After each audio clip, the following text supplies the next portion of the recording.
नमस्कार, welcome to study IQ. मैं हूं प्रशांत धवन। नाउ 7 नवंबर 2024, ये डेट ध्यान में रखिएगा, बहुत ही ज़्यादा इंपॉर्टेंट होगी भारत बांग्लादेश रिलेशंस के लिए, क्योंकि आपको समझना होगा अडानी पावर, जिनका एक बहुत ही बड़ा पावर प्लांट है बांग्लादेश में।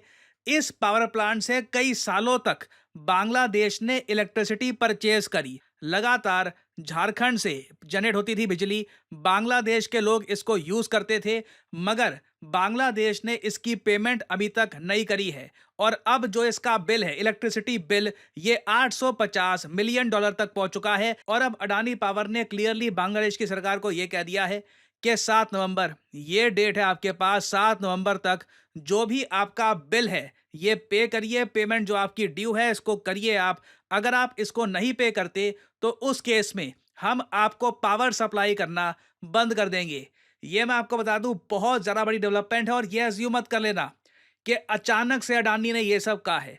जो इनिशियल डेडलाइन थी पेमेंट की, वो 31 अक्टूबर थी। हम सब लोग पहले 31 अक्टूबर का वेट कर रहे थे। बांग्लादेश की सरकार ने 31 अक्टूबर की डेडलाइन को भी वेस्ट कर दिया, उस टाइम भी पेमेंट नहीं करी। तो अब अडानी कह रहा है यहाँ पर कि हम आपको 7 डेज एक्स्ट्रा दे रहे हैं, पेमेंट कर दीजिए। बिजली आपने इस्तेमाल करी है, आपको ये पे करना ही है, सो पे योर बिल। और ये बात ना सिर्फ इंडियन मीडिया, बांग्लादेशी मीडिया भी रिपोर्ट कर रहा है। No power supply if dues not settled by November 7। अब एक बात यहां पर क्लियर कर लो, सिंस बहुत सारे लोग सुनते हैं मेरी वीडियोस, मैं हमेशा ये कोशिश करता हूं कि पूरी बात क्लैरिटी से आपको पता लगे। एक बार को लिखा तो है यहां पर कि अडानी बांग्लादेश को बिजली सप्लाई करना बंद कर देगा, मगर यहां पे एक बात समझ लीजिए, अडानी अलग है, भारत सरकार अलग है। भारत सरकार आप अगर देखो तो बहुत ज़्यादा हेल्प कर रही है बांग्लादेश की आज भी इलेक्ट्रिसिटी परचेज करने में। देखिए, बांग्लादेश ऐसा नहीं है कि 100% पावर परचेज करता था अडानी से। बहुत सारी इनकी इलेक्ट्रिसिटी भारत की जो सरकारी कंपनियां हैं उनसे भी आती है। उसके अलावा रिसेंटली देखिए, भारत ने ना नेपाल और बांग्लादेश को एक ऐसा सिस्टम दे दिया जिससे नेपाल में जो इलेक्ट्रिसिटी प्रोड्यूस होती है ये बांग्लादेश को बेची जाए। इधर आप देख पाओगे यहाँ पर एक ट्राइपैट्रिएट एग्रीमेंट भारत सरकार ने साइन करवाया, जिससे नेपाल में बनती है बिजली हाइड्रो पावर से। यहाँ से भी इंटरेस्टिंग बात देखो, हाइड्रो पावर प्रोजेक्ट्स जो नेपाल में है ना, वो भी भारत के पैसे से बने हैं। लिटरली भारत ने ना नेपाल में पावर प्लांट बनाए हैं ताकि ये लोग कुछ बेच पाए, कुछ एक्सपोर्ट कर पाए, जिससे नेपाल अपने आप में कुछ कमा पाए।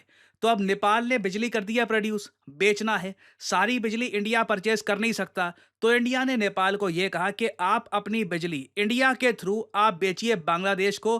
बांग्लादेश आपको पेमेंट करेगा या नहीं करेगा, अडानी वाला हाल ना हो जाए। बट इंडिया ने अपनी तरफ से यहाँ पर यह पूरा सिस्टम नेपाल और बांग्लादेश के लिए बना दिया। और मैं आपको बता दूं, भारत सरकार जितना अच्छा काम करती है इस पूरे रीजन के लिए, चाहे आप मालदीव्स में देख लीजिए, श्रीलंका की जो हमने हेल्प करी है, नेपाल की हम काफ़ी बार हेल्प कर चुके हैं, भूकंप के बाद हम काफ़ी बार हेल्प कर चुके हैं नेपाल की, उसके कंपैरिजन में जो नेपाल और बांग्लादेशी सोशल मीडिया में भारत की आलोचना की जाती है ना, बहुत अजीब है। कहीं ना कहीं मैं ये कहूँगा, हम लोग वो देश हैं जो नेकी बहुत सारी करती है, मगर हमारी इंटरनेशनल मीडिया में आवाज़ इतनी कम है कि ये न्यूज़ पहुंच पाती नहीं है, और हमारा खुद का मीडिया इस न्यूज़ को इतना कवर करता नहीं है।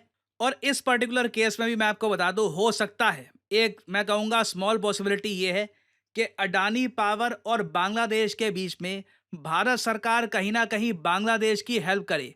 अगेन ये कंफर्म नहीं है, हो सकता है, एक पॉसिबिलिटी इसकी ये भी है, मैं यहाँ पर कहूँगा। क्योंकि देखिए, अडानी ने ऑलरेडी जो पावर सप्लाई ये लोग करते थे बांग्लादेश को, ये आधी ऑलरेडी कर दी है कंप्लीटली। अगर ये पावर भेजना बंद कर देंगे बांग्लादेश को तो इससे काफ़ी लॉस होगा बांग्लादेश को। काफ़ी इनके इलाके हैं वहाँ पर 24 आवर इलेक्ट्रिसिटी नहीं पहुँच पाएगी, इनकी पॉपुलेशन सफ़र करेगी। और आप अगर मुझसे ये सवाल पूछे कि बांग्लादेश को प्रॉब्लम क्या है, ये लोग पैसा दे क्यों नहीं देते सीधा सीधा अडानी को, देखिए प्रॉब्लम यहाँ पर बांग्लादेश पे ये है कि इनके यहाँ रिसेंटली जो पॉलिटिकल इतना क्राइसिस खड़ा हुआ था, उसकी वजह से इनके यहाँ जो फॉरेक्स रिजर्व्स हैं ये काफ़ी कम हो चुके हैं।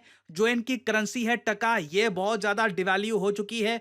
और ये इतनी बड़ी पेमेंट करना, 850 मिलियन डॉलर के आसपास की पेमेंट करना, अभी बांग्लादेश की सरकार इमीडिएटली अफोर्ड नहीं कर पाएगी। इससे बांग्लादेश को एक थोड़ा सा झटका भी लगेगा। तो एक पॉसिबिलिटी, अगेन मैं कहूँगा कुछ परसेंटेज चांस है, जिस तरीके से इंडिया हेल्प करता है नेबरहुड में, कोई बड़ी बात नहीं है कि भारत बांग्लादेश को कुछ यहाँ पर सॉफ्ट लोन दे दे या फिर कुछ महीनों के लिए टाइम दे दे कि अभी के लिए ठीक है, आपकी जो पेमेंट है हमारे थ्रू हो रही है और आप बाद में पेमेंट कर दीजिएगा, ये भी एक पॉसिबिलिटी है। बट मैं यहाँ पर ये क्लैरिटी से आपको बता दूं, कहीं से ये एज्यूम मत कर लेना कि इंडिया सबक सिखा रहा है बांग्लादेश को कि आपकी इलेक्ट्रिसिटी हम काट देंगे, अब मोहम्मद यूनुस हमारी बात नहीं सुनते। ऐसा कुछ भी नहीं है।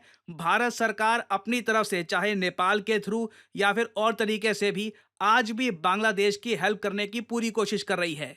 इवन दो इंटरनली मैं आपको बता दूं, बांग्लादेश में अभी भी क्राइसिस खत्म नहीं हुआ। बताया जा रहा है कि बांग्लादेश में 30,000 हिंदूस इकट्ठा हुए हैं। रैली निकाली है इन लोगों ने, क्योंकि हिंदूस की सेफ्टी का आज भी एक मेजर इशू बना हुआ है इन बांग्लादेश। आपको रिसेंटली पता होगा कि डोनाल्ड ट्रंप ने भी इसको लेकर ट्वीट करी है कि कमला और जो बाइडन ने हिंदूस की सेफ्टी को इग्नोर किया है। ये ट्वीट बहुत ज़्यादा वायरल हुई थी। इस टॉपिक पर मैंने वीडियो भी बनाई थी, हालांकि वो वीडियो रिकमेंडेशन में इतनी आई नहीं, व्यूज़ इतने उसके आ नहीं पाए अनफॉर्चुनेटली। बट ये अपने आप में आप देख लीजिए कितनी अजीब बात है कि यूएस की करंट गवर्नमेंट अभी भी ये इशू प्रॉपरली रेज नहीं कर रही। एक बार भी यूएसए की गवर्नमेंट ने ये इशू प्रॉपरली रेज किया नहीं है विद बांग्लादेश। इवन दो जो प्रेसिडेंशियल होपफुल है डोनाल्ड ट्रंप, ये बार बार ये इशू रेज कर रहे हैं। तो आने वाले कुछ हफ्तों में ये बात क्लियर हो जाएगी कि क्या अडानी ऑल टुगेदर 100% इलेक्ट्रिसिटी जो ये प्रोवाइड कर रहे हैं टू बांग्लादेश, क्या ये कट कर देंगे, और क्या भारत सरकार बांग्लादेश की अडानी की यहाँ पर कुछ एक इंटरवेंशन यहाँ पर करेगी इस इशू में।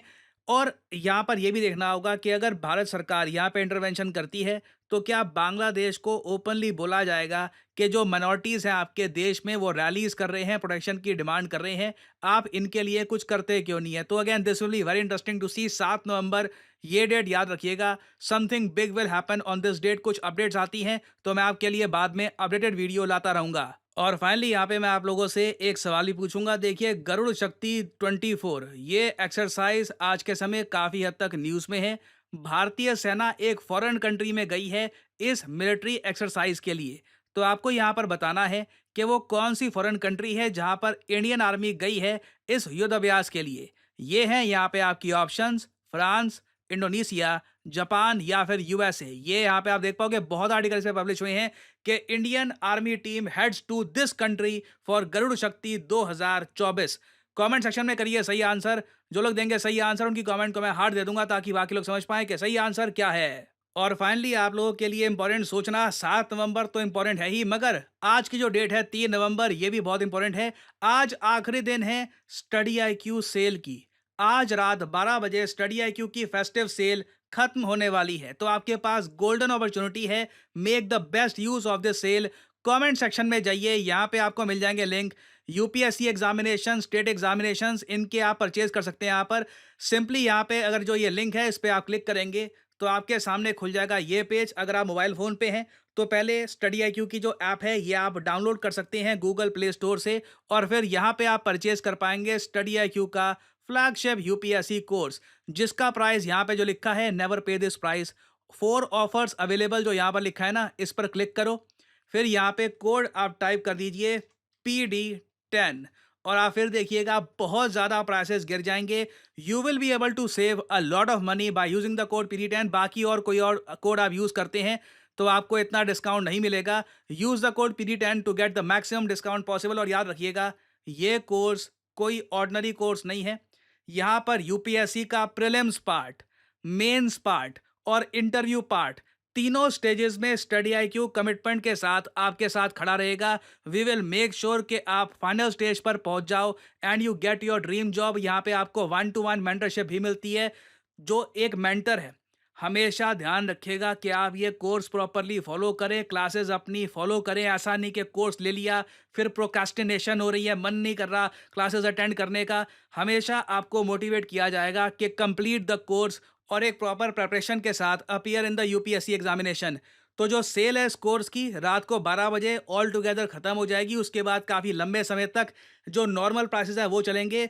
Use the code PD10 to get the maximum discount possible. और इसी नोट के साथ ये है वीडियो का अंत। Thank you for listening and as I always say, may the gods watch over you.